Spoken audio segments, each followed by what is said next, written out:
Welcome to the Windows Club. If you encounter the issue where the Wi-Fi signal strength is low on Windows 10, then either read through this article on the Windows Club or simply watch this video. I'll guide you through the resolution. First of all, run the network adapter troubleshooter.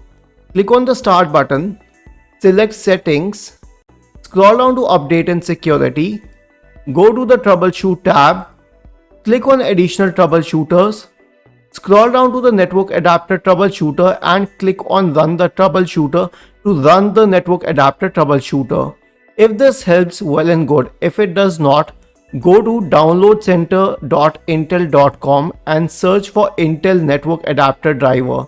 You'll find the latest one here which says something like Wired Pro set.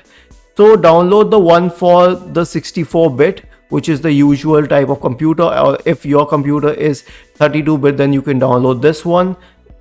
Extract the zip file and run the ProSet drivers.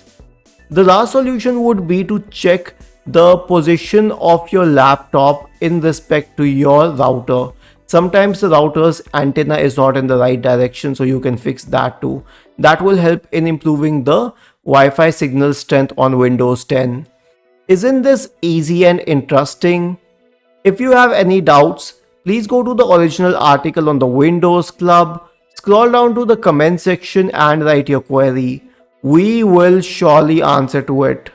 Do not forget to subscribe to the channel. Thank you for watching this video and have a nice day.